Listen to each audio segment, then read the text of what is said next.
Welcome back to another episode of the Shawn and Renee Show. I'm one of your hosts, T. Renee. And I am Nisha, LaShawn.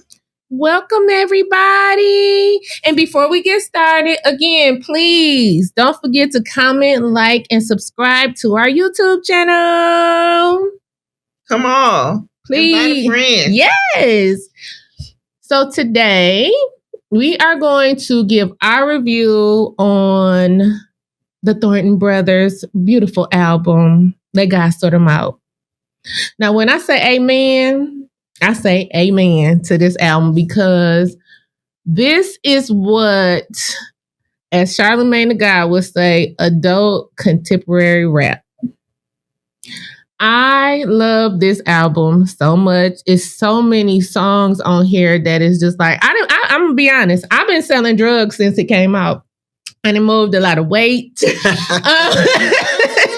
I didn't talk to the Connect a couple times. And I feel very, very rich. Because Pusha T, I was seeing people saying online that Pusha T was making them feel like they was broke.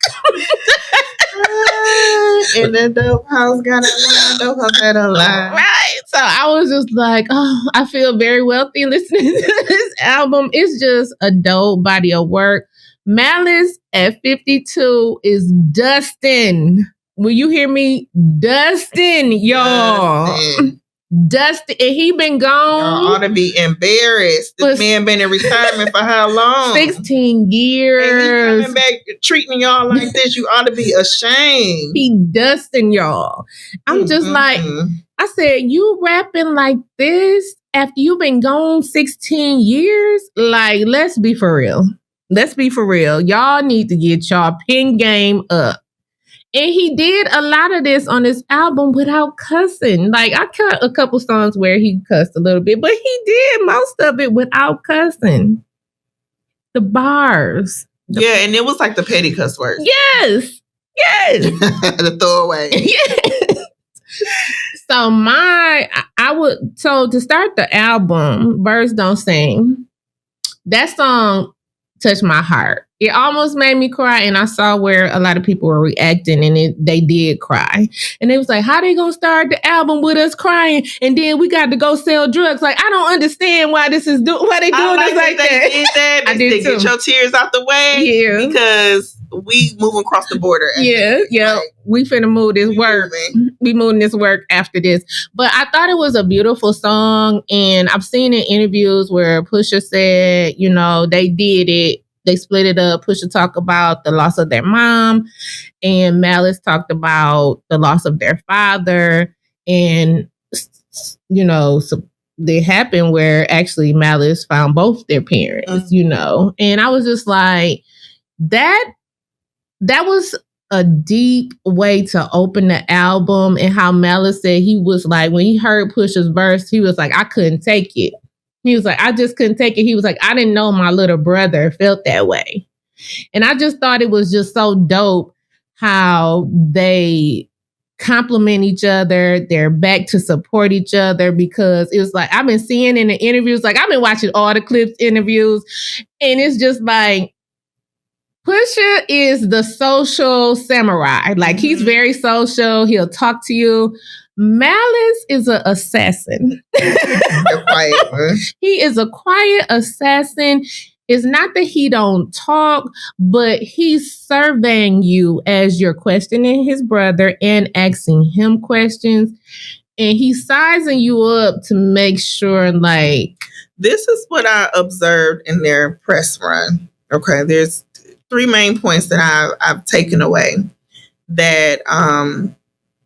Pusha never tried to make him feel guilty about choosing. Never. Christ. He never did. And he also looked up to his brother. Yes. For making that decision and actually consistently staying in that space. Yes. to the point to where he was saying no to offers before he even consulted his brother because he did not want to compromise. Although he was saying I would run it back and be like, hey, they offered this amount, but I did say no. I did say you was gonna say no. I said no, but they offered this amount. And that would make Malice laugh because he was like, my brother know me. He did snicker at that point. He did. Yeah. Malice has been showing what it's like to be your brother's keeper. Absolutely. And not in a sense to where you allow them to do any and everything. Right. But accountability. And to quote him, he like, yeah, my brother listens. Yes. He listens. Now, whether or not he take everything I say and apply it, but he has a genuine listening ear for me. Yes. And you could tell that his little brother feels the same way about him. Absolutely. They adore each other. They are in love. Yes. It's like genuine love. Yes. You could tell they both hold the responsibility of the relationship. Absolutely. That it's not just Malice doing all the emotional work. It's not just Pusha doing all they both have a serious responsibility to one another. Absolutely. And honestly, that's how siblings supposed to be. It is. It should not be one sibling doing all the emotional work. It is. It should not be one sibling that's constantly taking, never giving. Yep. It's supposed to be a two-way street. And another thing I took away, you could tell that they were both deeply in love with their parents. Absolutely. And their parents had a deep love for them. And for Malice to say he went and talked to his dad about going back to rap, and his father told him, you've been being too hard on yourself. I was just like, that touched my heart because that let me know, like, your parent, even though, you chose God, which that's your right.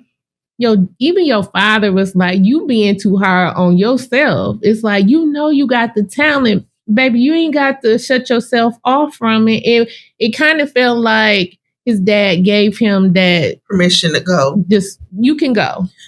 Because we're not going to act like the Christian church doesn't demonize rap. Absolutely. We're just going to go ahead and say it. They demonize rap. And it's one of those things to where a lot of our elders simply don't understand it. I saw a clip of his mom saying, we don't understand it. We don't get it. Yep.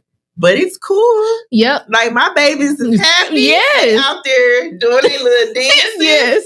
Mama happy for her babies, but we don't get it. No. We don't understand it. And I just wish some elders took that approach of being honest and saying, we don't have a clue. No. We don't get it. We don't understand it. But I see the value in it. Right. Rap has saved so many lives. Yes.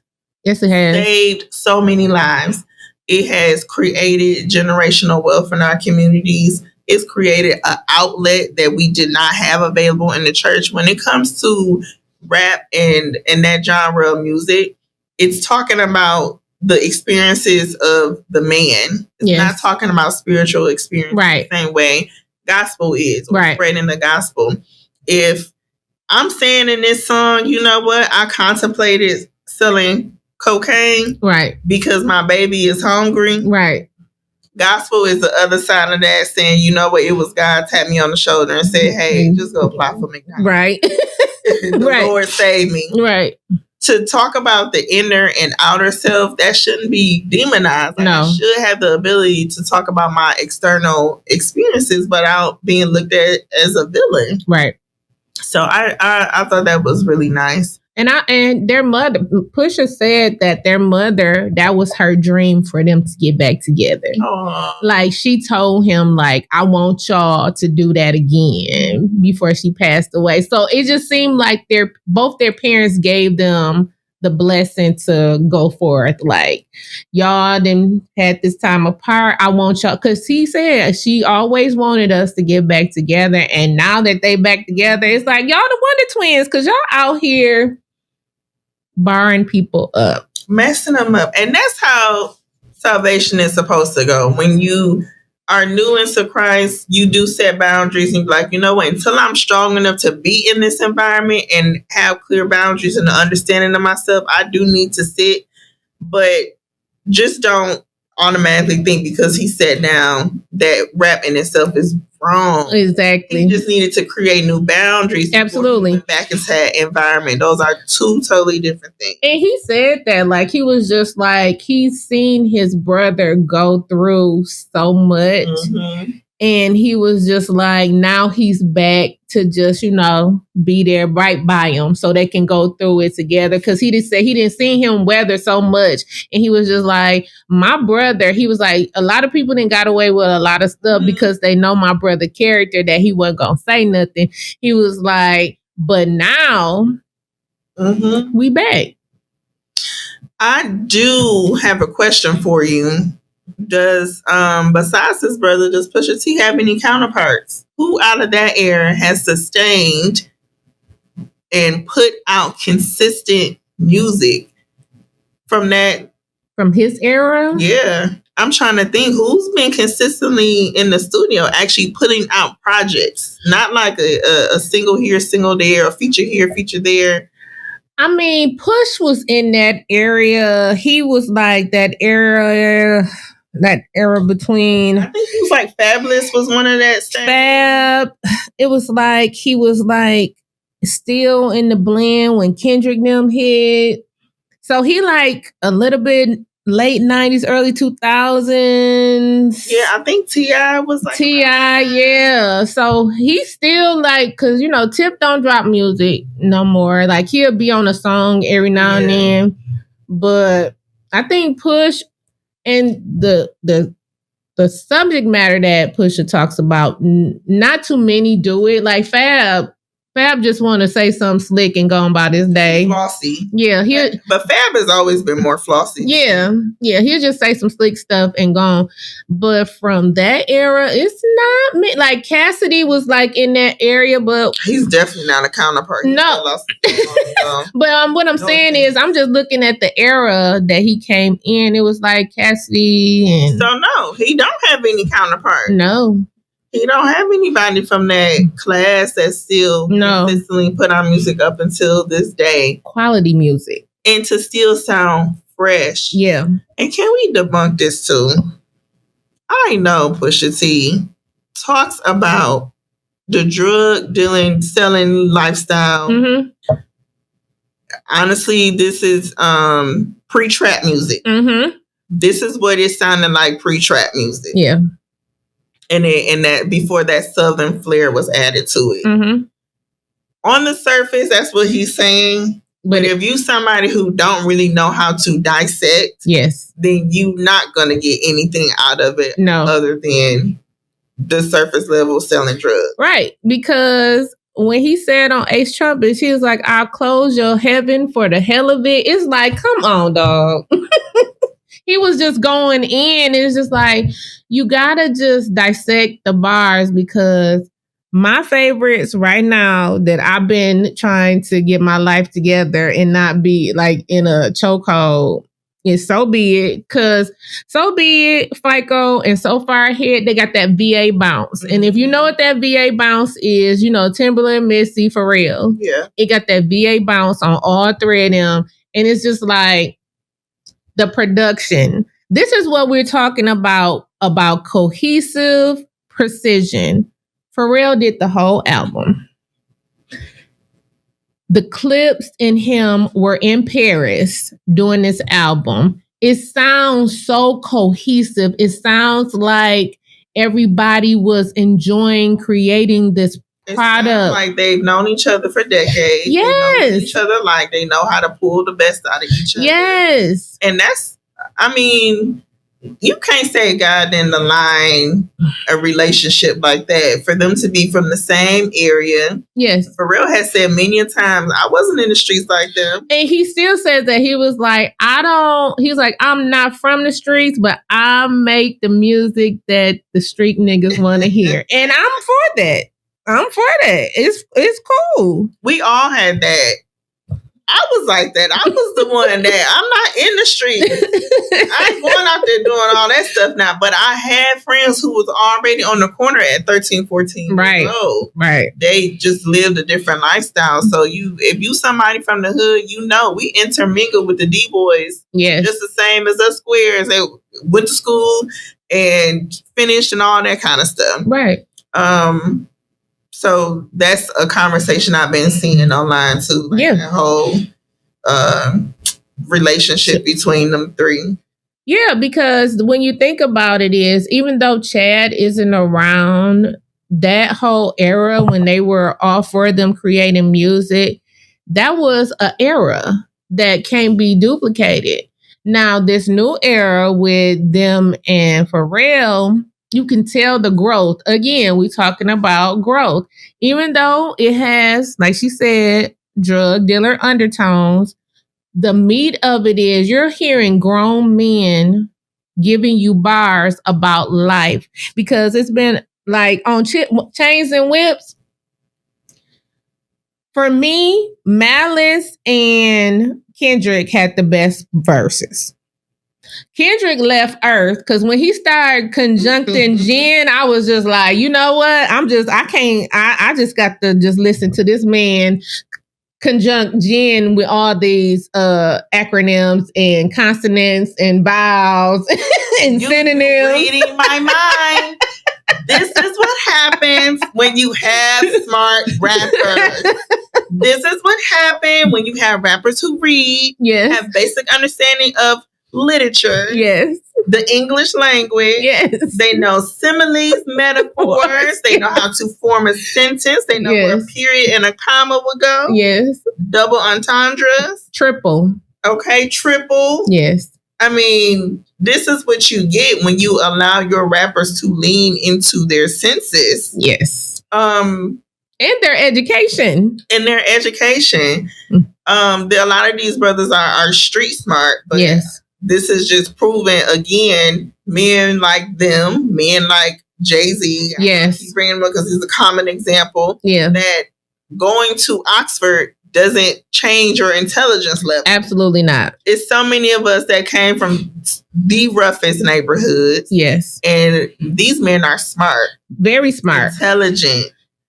And they made a choice to educate themselves. It's like some people, you got street smarts, you've been in the street, you know the game, you can maneuver. But these men made it their mission to upgrade their education. They learned from doing business with everybody. So now when they're in rooms, it's not to say they're the smartest in the room, but they can hold their own in a room and ain't nobody talking above their heads. So I loved POV.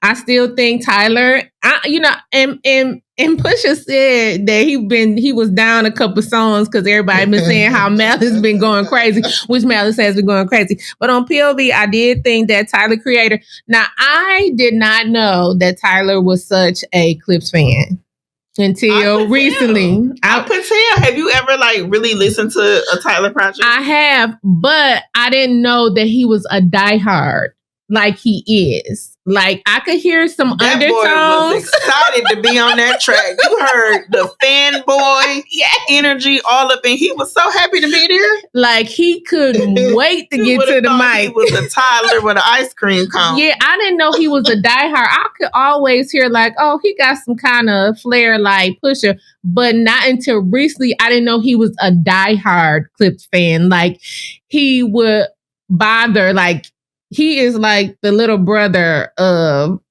the Thornton Brothers. Like, he's the third Thornton son. You wherever you go. Wherever you go. I didn't know that until recently. But I can respect it. And now I see why Tyler moves like he does. I feel like he held his own on that song with them. He was snapping. He was like, if you find the lawsuit, tell him to send it. I'm just like, you just going crazy, Tyler. But I was excited for him. I was excited for him to finally get that moment. Yes. You made it, boy. You made it. You did. And it's like when you respect people, that makes it all the more sweet. Yeah. You know what I'm saying? Yeah. And you could tell they respect each other. I would have to this is one of those albums you got to listen to over and over and over again. It's that old school vibe where you have to sit next to the music, look at the lyrics, and rewind and replay.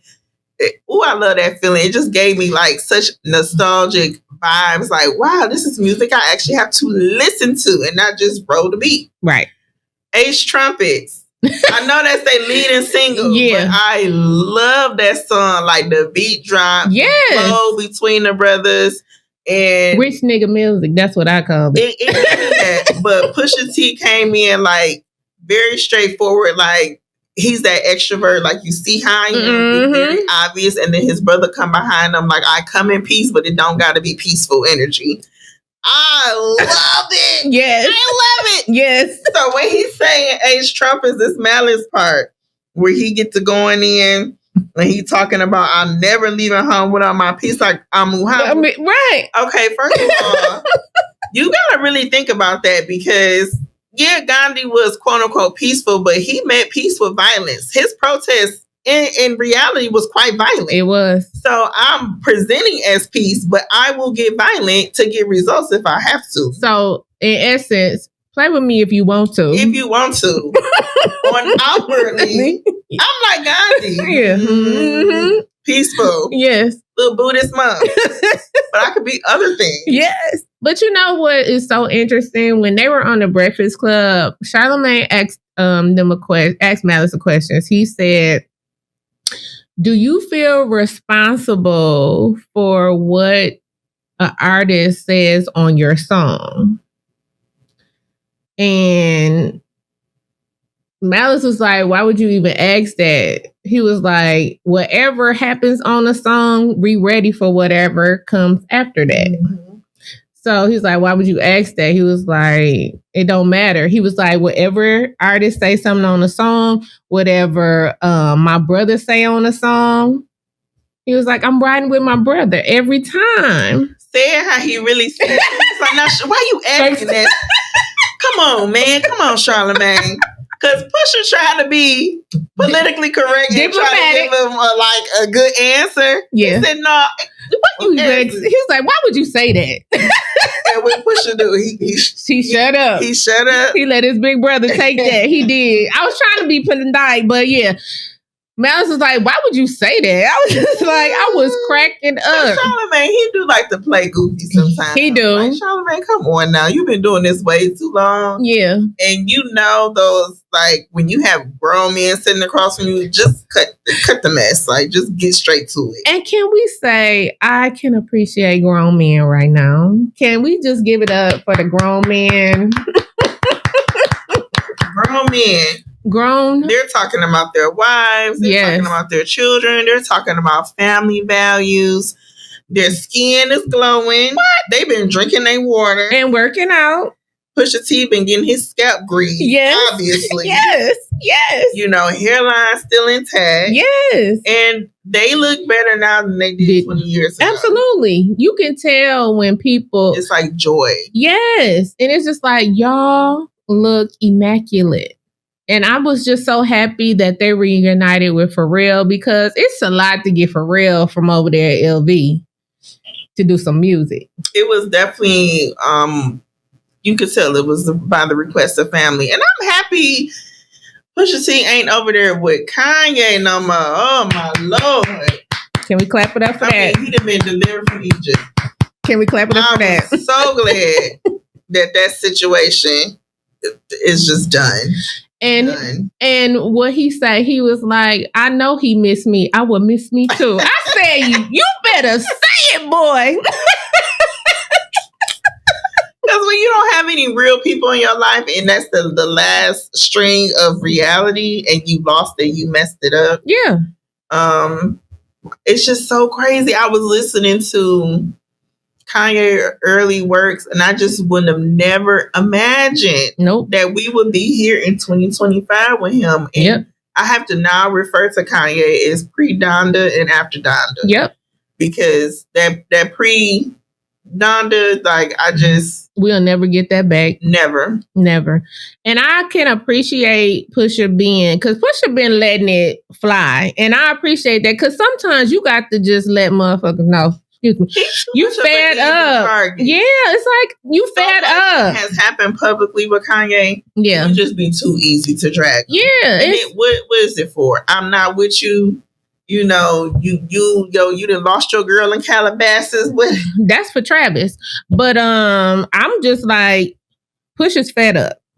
He was fed up with Kanye. He was fed up with Travis. He was fed up with Jim Jones talking crap. He knocked them all down on this album. I think Jim Jones just wanted to play patty cake. He bored. I don't know what he is because, first of all, you throwing shots at Nas and the Clipse. Like, sir, nobody is saying put on that Jim Jones. Like, let's keep it a buck. Remember when Cat Williams went on Shannon Sharp and he talked about all these comedians? Yep. Right? Mm-hmm. He did not talk about Day Day. At all. He didn't say nothing. He didn't even mention him. No, he didn't say nothing about Mike Epps. So when Mike Epps did his stand-up show, like a few weeks later after the interview was released, he went after Cat Williams and he basically said later in the interview, like, I was just mad he ain't mentioned me. Trolling. So I just wanted to be a part of the action. Being a troll. I'm getting from Jim Jones. You really don't have no beef with nobody and nobody has beef with you, but you like, y'all can't leave me out. Yeah, you trolling. You trolling. I gotta do something to be seen. But that's the thing. It's like, but the things you saying is ludicrous. Shout out to Ludacris. But the things you are saying are stupid and unnecessary. Like, move around. We don't need that. But back to the Clipse. I am excited for them. They did great numbers for their album. Shout out to Rock Nation for the roll out. Yes. Can we clap it up for Rock Nation? That's a for real press run. Okay, not a fake one. That's a for real press run. They were in all the right places, saying all the right things. And the right platform. Yes. They didn't have to go sit with no streamers if they didn't want to. They didn't have to dumb themselves down. Shucking and jiving with streamers. They didn't have to. Child, I hear all the time that rap has an expiration date. Like, you should not rap over a certain age. And this is a barrier that's breaking right now. Right.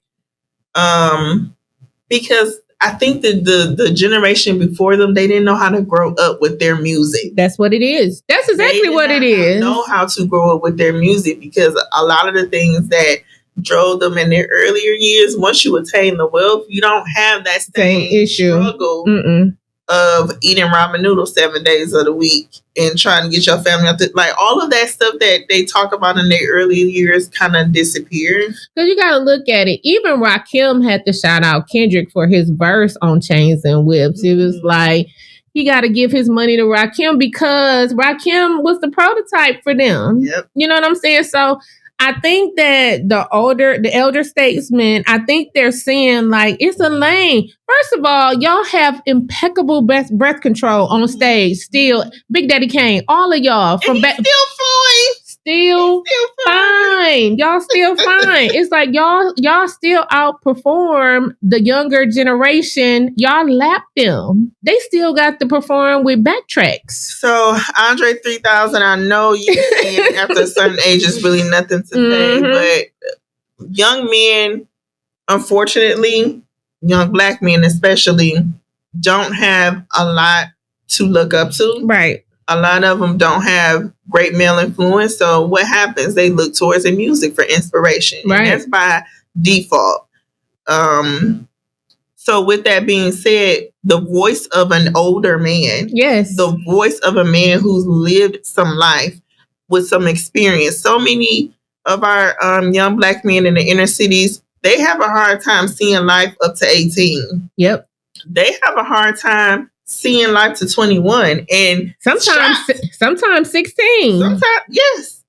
They shocked when they make it to 30. Yes. So, like, I made it. I don't know what to do. Right. I never planned on being here at this point. Right. So we need voices like Andre. We need voices like Jay-Z. We need Pusha T and Malice to show what it's like. Once you retire from this game, you can have a Virginia. Absolutely. You can do it. Absolutely. You can be a husband. Yes. You can maintain family. And you can start multiple businesses. You can move around in circles that, quote unquote, you wouldn't normally be in. You can attain the things you dream and want, but you gotta change the way you think because you have to think about it. The Clipse being in Paris, recording their album in the LV office, who would have ever thought that could be attained? No. coming from where they come from, you, even if you had a time machine to go back in time and show those little boys what life would be like once they left Virginia, I don't even think they would have even believed it. Nope. That path could have taken them to that point. So it's possible. When they started making music, we didn't see anybody that got to that point. No. Maybe LL may have been the only one as far as like really branding and those type of deals, but doing movies and TV. Yeah. So it wasn't a lot of examples to see what life was like or what music could do for them. So it's just awesome to see, and kudos to them. I'm happy for them. I'm excited to hear more from them. I know that there will be more music coming. I want to just put this on the atmosphere. I would like a Clipse Kendrick album, but I'm just going to put that in the atmosphere. Like a Watch the Throne vibe? Like, yeah, I would. And, Jay-Z was allegedly, he got the album and he heard the album and he was supposed to be on So Be It. So maybe it'll be a remix. I'm just going to hope, bro. We're going to hope, but even if it doesn't happen, this definitely was a full circle moment. Yes. You all's legacy is solidified. Yes. We'll go down in the history. Shout out to the Clipse. Y'all did it. Y'all did it. I'm proud of y'all. Happy for the Thornton Brothers. Keep thriving. Keep going. And that's our show for today, guys. Thank you for listening. We'll see you next time.